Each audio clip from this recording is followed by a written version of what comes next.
Alzheimer's and COVID-19, Pearl's case study. This case revolves around Pearl, a 73-year-old woman in relatively good health. However, she has recently been exhibiting odd behavior, and her family has expressed concern about her health. She has been experiencing memory lapses, forgetting words, and loss of interest in her friends and activities she used to enjoy. Due to these signs, her son booked a doctor's appointment for her. In the weeks leading to her doctor's appointment, she has continued to show odd behavior. Her son had reported a lack of interest in the news, no longer meeting with her neighbors, refusing to talk about her health, forgetting common chores, and has not been taking her medication. At the doctor's office, she completed a series of cognitive tasks, which showed signs of dementia and Alzheimer's. Pearl's doctor referred her to a neurologist, who conducted a comprehensive neurological assessment followed by neuroimaging of her brain. The imaging results revealed cortical shrinkage and ventricular enlargement, both of which are common in Alzheimer's. The scans also showed biochemical markers of Alzheimer's, including the buildup of beta-amyloid plaques and tau tangles, both of which are known to contribute to neuron death. Based on these findings and her clinical symptoms, the neurologist determined that Pearl qualifies for a diagnosis of Alzheimer's disease. Given her age and progression, it is likely she has mild Alzheimer's. The SARS-CoV-2 virus caused the world pandemic of COVID-19 and raised the vulnerability of Alzheimer's disease patients. The virus invades the human body by attaching to ACE2 receptors in organs, including the brain. Once it is in the body, it can potentially induce a very strong immune response called a cytokine storm, causing immense inflammation and destruction of tissues, even in the brain.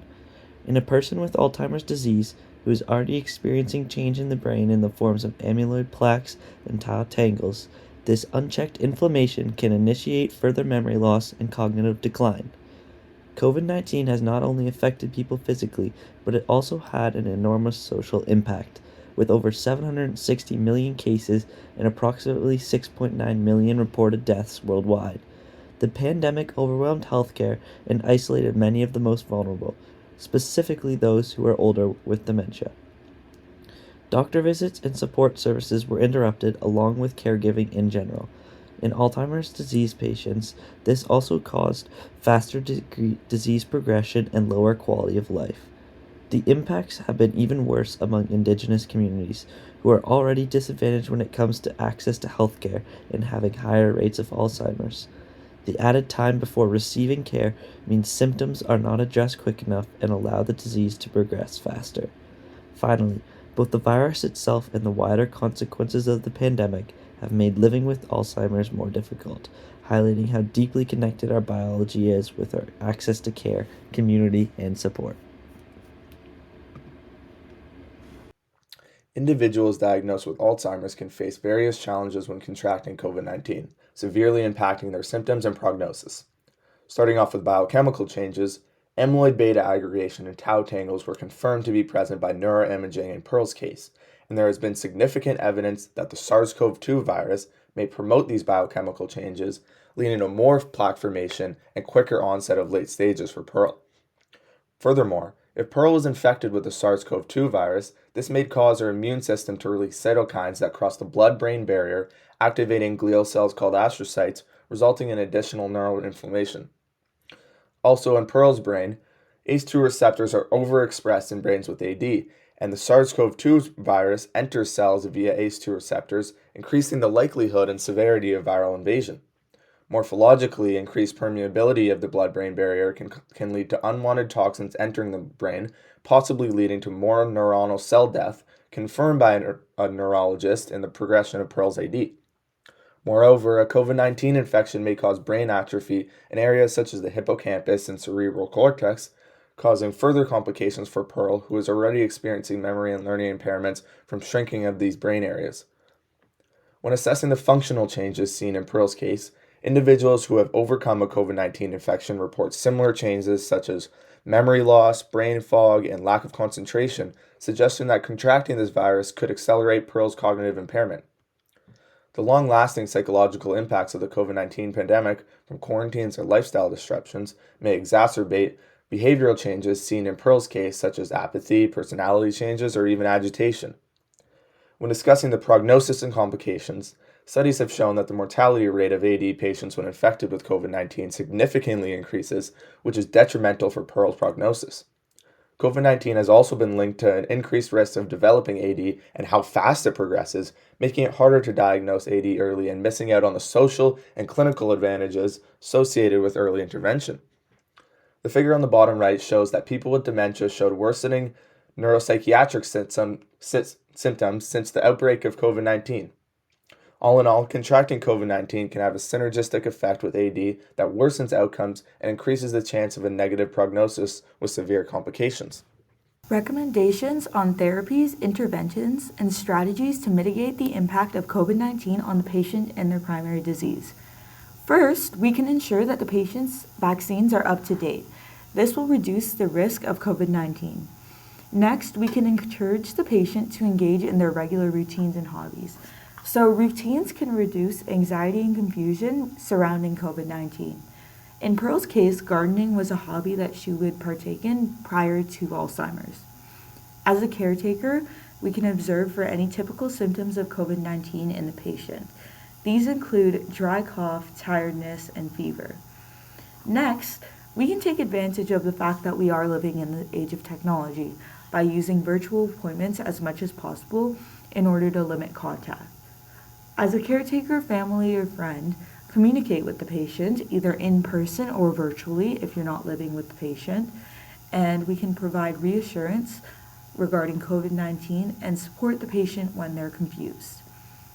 Continuing, we can take preventative measures to protect against COVID-19, especially as a vulnerable individual. Social distancing, masking, staying at home, washing and sanitizing hands are all examples of this. Continuing, if you look to the chart, this depicts common medical conditions of complications associated with severe course of COVID-19 resulting in death by sex. So first, we already know that Pearl would be classified as a vulnerable individual throughout the COVID-19 pandemic, as she is a senior citizen at 65 years of age. But when we look at this chart, we see that the final row shows Alzheimer's with the highest prevalence in females. Therefore, Pearl would be at a higher risk of contracting COVID-19 than the general population, as she does fall within the Alzheimer's and the female group. I'm now going to walk you through Pearl with COVID-19 across the pathology disease paradigm. Starting off with etiology, COVID-19 is a highly contagious upper respiratory infection caused by the SARS-CoV-2 virus. This virus travels through airborne particles that are exhaled during breathing, coughing, or sneezing, and is commonly spread from healthcare workers to patients, which could be where Pearl contracted this virus when she went into the family health clinic for cognitive tests. Moving on to pathogenesis, SARS-CoV-2 elicits its effects by entering lung cells via ACE2 receptors in a lock and key method. These ACE2 receptors are abundant in Pearl's brain from her Alzheimer's disease, allowing the virus to rapidly enter her brain and amplify neuroinflammation. Moving on to biochemical changes, because of the COVID-19 infection, Pearl's neurologist may see additional amyloid beta aggregation and tau tangles in her brain that were previously confirmed to be there. Moving on to morphological changes, COVID-19 infections have been linked to brain atrophy and neuroinflammation, which are macroscopic changes confirmed in Pearl's case that may become significantly worse from this virus, such as cerebral cortex and hippocampus shrinking, as well as enlarged ventricles in the brain. Next is testing. A common rapid test that is easily accessible for individuals like Pearl is the at-home nasal swab used to detect nucleocapsid and spike proteins found in the virus. It takes only 15 to 30 minutes for results. PCR tests are also commonly nasal swabs, but this test analyzes the sample in a lab for the presence of SARS-CoV-2 viral RNA and is much more accurate, but takes a few days for results. The neurologist that she's been visiting may also do additional neuroimaging to assess the further changes in her brain. Testing. A common rapid test that is easily accessible for individuals like Pearl is the at-home nasal swab used to detect nucleocapsid and spike proteins found in the virus and takes only 15 to 30 minutes for results. PCR tests are also commonly nasal swabs, but this test analyzes the sample in a lab for presence of SARS-CoV-2 viral RNA and is much more accurate but takes a few days for results. The neurologist that she has been visiting may also do additional neuroimaging to access the further changes in her brain. Functional changes. COVID-19 can cause a fever, cough, delirium, and fatigue, which adds to the long list of functional changes that Pearl is already experiencing, such as memory loss, disorientation, and difficulty with basic tasks from Alzheimer's disease. This will severely limit her confusion, mobility, and independence that she was struggling with prior to the infection. Prognosis. The symptoms of COVID-19 usually resolve themselves within a few weeks but can worsen the trajectory of Pearl's Alzheimer's disease prognosis, making late-stage Alzheimer's disease occur faster and maybe even death. Treatment. In Pearl's case, her Alzheimer's disease and COVID-19 infection should be treated mainly by supportive care, but her infection could also be treated by oxygen support to help with breathing and antiviral medications such as Paxlovid to stop the spread of the SARS-CoV-2 virus. Additionally, to prevent further COVID-19 infections and complications associated, Pearl should receive the latest COVID-19 vaccine as she is among a very susceptible age for this infection. Complications. The additional plaque buildup from the biochemical changes caused by COVID-19 and Alzheimer's disease may lead to Pearl suffering from a condition known as cerebral amyloid angiopathy, causing further cognitive decline and even leading to a brain bleed called a hemorrhagic stroke. Pearl's overall risk of new complications is compounded and face blood clotting, pneumonia, and overall worse Alzheimer's disease symptoms.